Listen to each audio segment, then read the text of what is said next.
So today we have Nicholas Svaikauskas from Calgary Custom Concepts. He's going to do our Excite on Optimism in Business, Shape a Brighter Future. Join us for an exciting presentation. Well, you're already here. Join us for an exciting presentation on Optimism 2033. Uncover key tools and techniques to strengthen your optimism muscle, empowering you to make strategic decisions, solve challenges, and outshine your competition. Set yourself up to shape your world into a better place over the next 10 years, or 9 years now. For those of you who don't know Nicholas Svaikauskas, Nick is the owner of Calgary Custom Concepts, a Finnish carpentry company. He recently relocated from Guelph to Calgary. Nick has 10 years of experience as a carpenter, overlaid with 6 years as a firefighter. In 2023, Nick hung up his helmet to pursue the entrepreneur's dream full-time. He shares his unwavering optimism in his book, Optimism 2033. He is incredibly excited for the next 10 years and wants to share that attitude with others. Nick enjoys yoga, meditation, and catching the occasional glimpse of his wonderful new wife, a busy surgical resident. Nice job, Nick. We also like to find out a little bit more about our Excite presenters, so we stalk them on Google. I found a couple of interesting things out that may or may not be true, or both of them are. Let's see what you think. Here's what we found. Nick is from Finland, which is why he likes Finnish carpentry.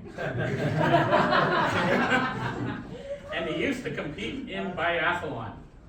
Or Nick, or both, Nick is a first-generation Canadian, and his South American parents make him a Latino. Ladies and gentlemen, please give a huge BX welcome to Nicholas Svaikauskas from Calgary Custom Concepts. Start by telling us, are any of those true? Bueno, toda la presentación va a ser en español porque el libro se llama Optimismo 2023. So you're Finnish. So read biathlon, but There you go. Spanish. Okay, so thanks for having me, everyone. I'm talking about Optimism 2033. Obviously, is the book. So I'm going to start by asking you, what is the benefit of being an optimist? And I'm gonna postulate that as business owners that you are all optimists. So that's what it took to start your business. You had to take a step beyond what a normal person would. You had to go past the expectation that 95% of businesses fail in 5 years after they start. So there's a lot of research on optimism by Dr. Seligman. He has a few books on optimism, you might have read them. And so I want to tell you about some of those stats. Steph and the insurance people will find this interesting. So they did a study where they tested insurance agents when they first got hired and then monitored their performance. So the ones who scored highest in optimism when they started, they sold 57% more than their counterparts, which you would call their rational counterparts, who are rational, who look at reality, this is how it is. And what's even more interesting is that they outperformed the people who scored higher in IQ than them. So the optimists did better than people who were smarter than them and people who were more rational than them. So that's why I'm saying, as business owners, that's so important for you to be an optimist. So what I want to give to you today is a few points and exercises that you can practically use to build your optimism muscle, like Phil said. So some specific exercises that you can start doing today that you can carry through the year so that your 2024 can be full of that optimism, which gets you that increase in sales. And so let's look at, where does that increase in sales come from? So what did the optimists do that was different than the rational people to increase their performance? So the optimist, when they if you ask them to report on their own performance, they'll over-report on the positive aspects of what they've done, and they'll under-report on negatives. So if you're making sales calls and you get 20 no's, they're not even going to think about that. They're going to sort of push that down off to the side. They're going to focus on the one person who said yes on that sale. So then they keep making the phone calls. Whereas the rational-minded person, yes, they are correct, and they're going to say, well, I got 5 no's in a row, so the next one's probably going to be a no. Sure, that's rational, but that's going to mean that they stop making the calls, and then their performance drops. So now, if you're convinced now that you want to increase your optimism, let's look at some exercises. So if any of you heard Josh Willard's presentation, he pointed out the difference between the optimists and pessimists, and I want to elaborate on that by saying that you can take advantage of your neuroplasticity and you can actually change your nature. So I'm arguing against the fact that some people say, oh yes, I'm an optimist, I'm a pessimist, this is just how I am. No, you can change that. As long as the intention is there and you want to be able to change that, then definitely there's some things you can do. So let's get into these techniques that you can actually use and take home today. So the first one is called expanding your continuum of acceptance. So the best way to explain this is with an example, and it's a great opportunity today to use the weather as this example. So let's say we ask Phil, what's your favorite type of weather, Phil? And he says, I like it when it's between 19 and 21 degrees in September, there's clear skies, and I can sit on my patio and have a drink. And then I would say, okay, you just took this continuum of 365 days of the year, you singled out maybe 3 days in September, and you ruined the rest of those days, because you're only going to be satisfied with this little narrow band on this spectrum of weather that's available. So the exercise is, what if we took that little band of your preferences and expanded it and said, okay, you know what, actually, I'm going to be okay with between 19 degrees and 25 degrees, and I'm going to be okay also if there's some clouds in the sky. So now you just expanded your preferences, and you opened up yourself to having 5 great days out of 365 days. So this, you can't do it all at once. You can't just suddenly flip the switch and, wow, I love everything, every single day is amazing. But you can build that muscle and then keep expanding that range of preferences, and eventually, if you keep practicing this and you make this a daily practice, you can go out and say, wow, it's minus 30 degrees. Some people pay money to go on a flight to the Northwest Territories to experience this. I get to experience it today. Some people pay to race rally cars on the road and they get into demolition derbies, and I get to do it for free on the highway today. So now you've included everything in your continuum of preference. So that's the first one that you can do. So next one, and let me know how I'm doing for time, is next, being okay with the past. So this one, you're gonna have to do some thinking. Think of a time when something bad happened. Maybe you had a breakup, maybe you were hurt, or you got fired from a job. And that's way back in the past. And now fast forward to today and look back at that event. So we probably all have events where you can look back at it and say, wow, at the moment that this happened, this sucked. It was really terrible, it felt really bad. I thought it was never going to change, I was going to continue to feel this way forever.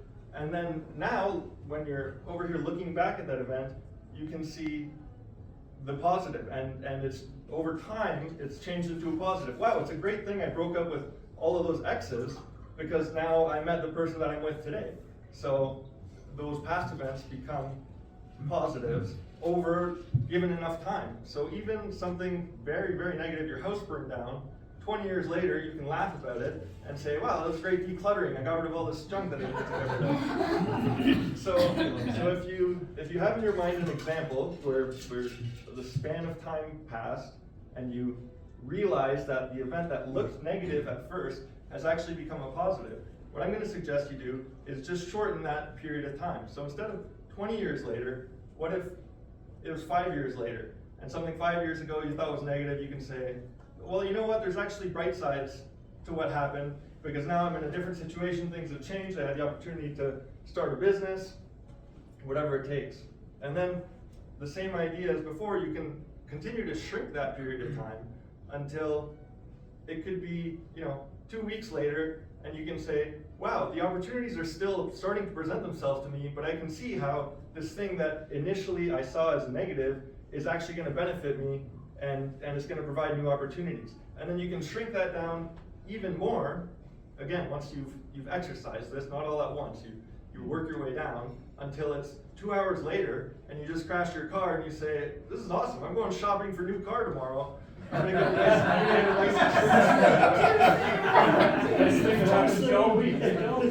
yeah, you gotta get there, you gotta work on it. And okay, so that's the other. Yeah, you get to drive around with stuff and Wendy and there you go. Get chauffeured. So that's 2. So here's another one.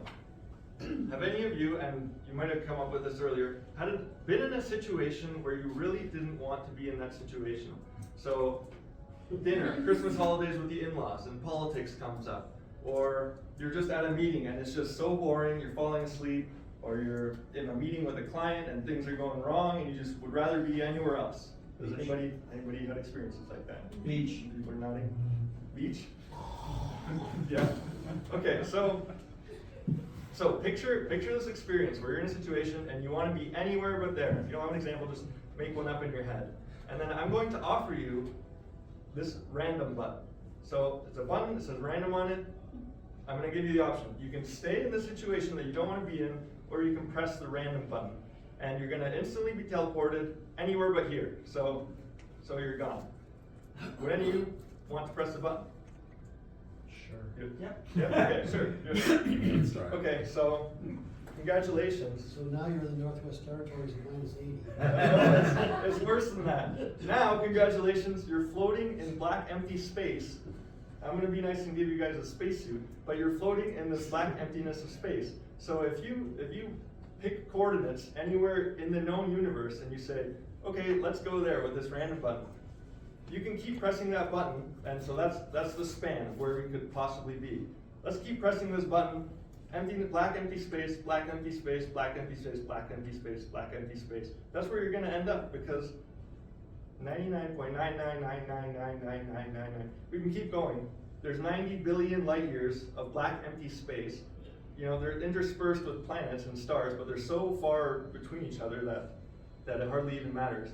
So now we'll ask you that question again. Do you want to press the random button and end up, you know, floating around, lost thousands of light years from the nearest star, or would you rather be in that boring meeting or having dinner with the annoying in-laws?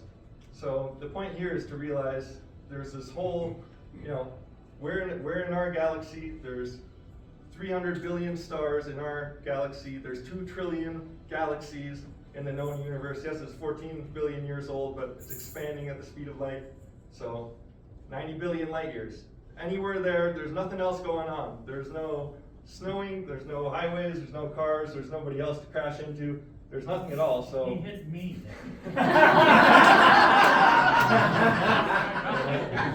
Yes. So. Oh, sure, then think I'm gonna tell you. I'm gonna press the button.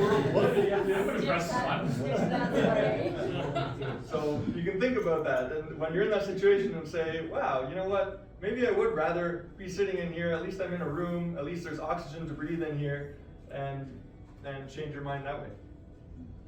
So my sister-in-law is better than empty space, is that what you're telling me? Exactly. 100%. Well, it's up to you, I guess. Done? Okay, that's it. Thanks.